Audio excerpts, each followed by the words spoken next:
kết thúc rồi, nhưng mà chưa kết thúc đâu nha. Bây giờ mình còn dạy các bạn làm tiếp phi nữa.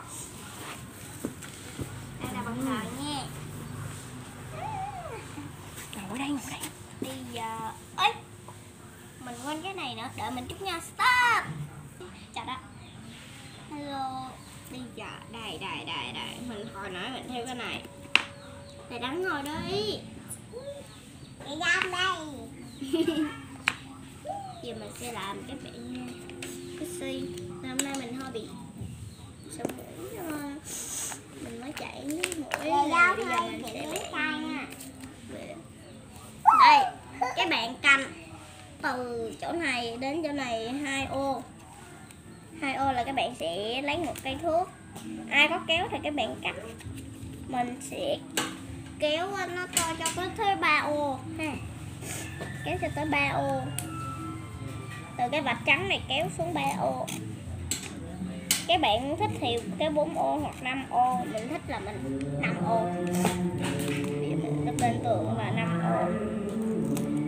1 ô, 2 ô, 3 ô, 4 ô, 5 ô.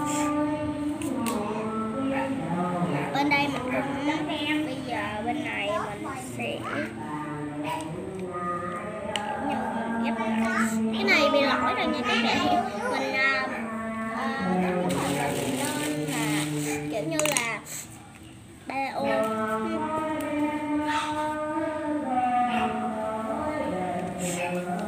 Hoặc là lùi vô 2 ô cũng được.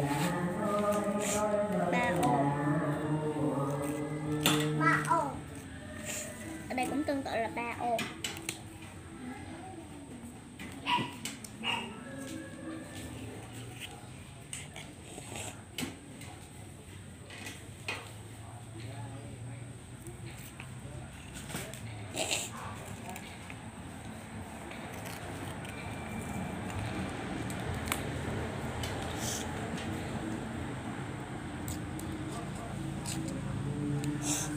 Rồi xong. Đây. Bây giờ mình sẽ gấp lại. Gấp lại. Ở bên này mình cũng tương tự là gấp lại. Xong mình lấy cái băng vẽ vô. Còn cái đầu, hai cái đầu này các bạn sẽ lấy một đầu ở dưới, ở trên hay ở dưới gì tùy bạn. Xong rồi các bạn gấp dày. Xong các bạn gấp ra. Rồi các bạn gấp lại ra đây. Còn một cái như vậy các bạn gấp lại vậy tương tự.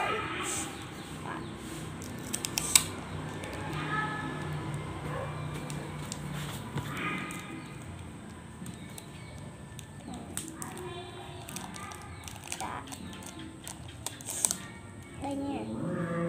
Đấy một khoảng nhiều đủ thôi.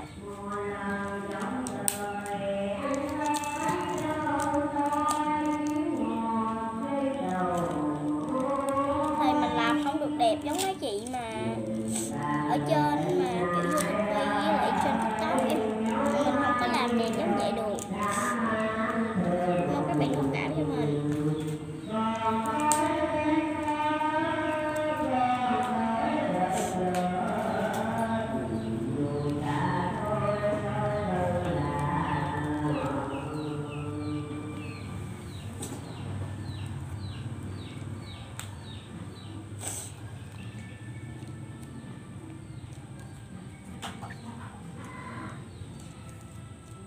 Dạ. Mấy giờ mới lên? Này.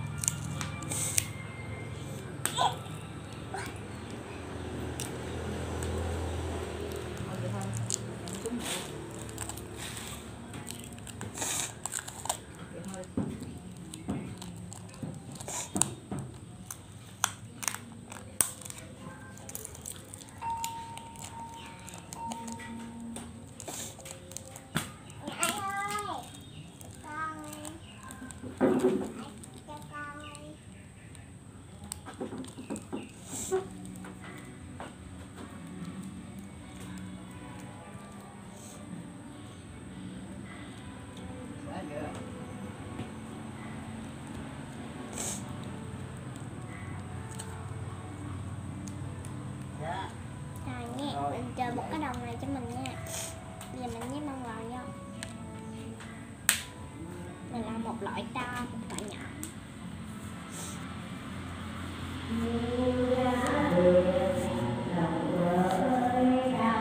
Nó không có trọng tâm giống như là mấy cái anh chị khác làm.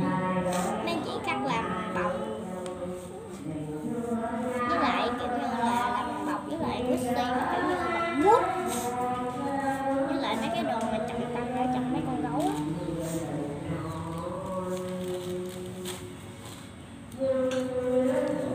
Đấy, xong rồi kẹp lại,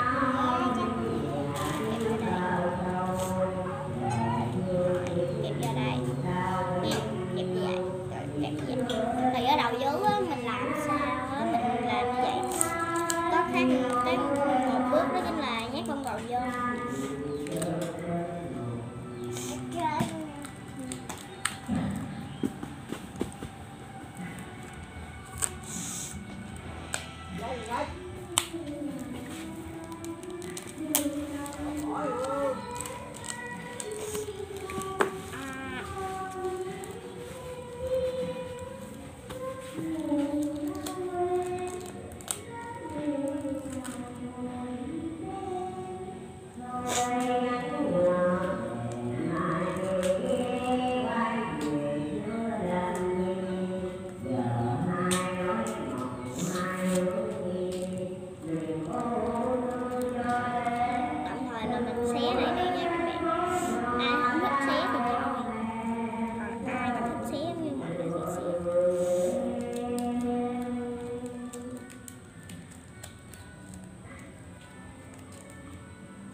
Xong một cái waxy rồi nè, không có chụp tao, nhưng mà cái bạn làm dưới bọc thì nó cũng hơi nè. Bây giờ mình sẽ lấy miếng mực mình vẽ.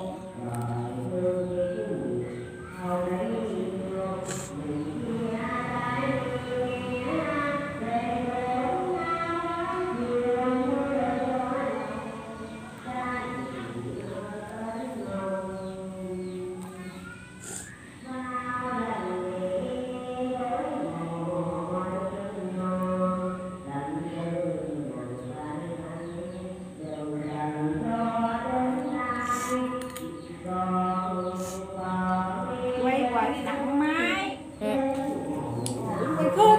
có đó gì quay. Cái mày làm gì cũng làm hả? Em mà chứ chị mày hả?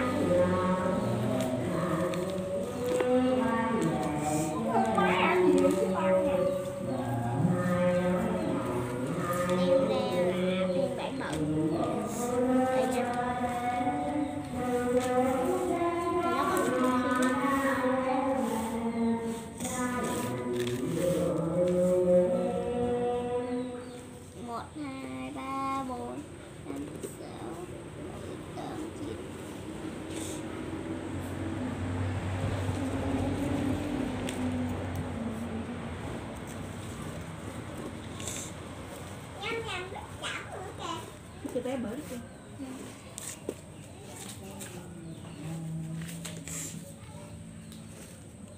Đây, em có cái tầm nè. Nè, em có cái tầm.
dùng hết luôn.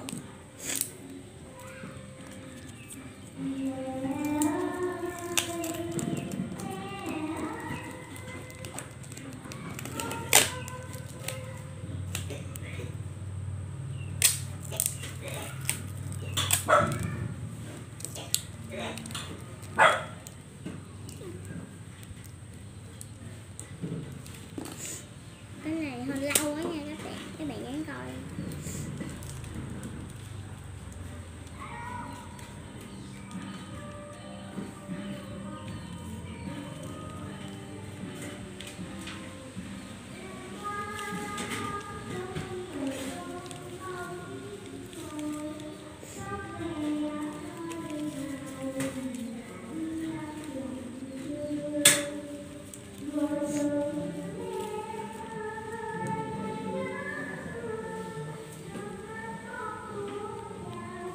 Giữ điện thoại này coi điện thoại gì nè. Nhưng đừng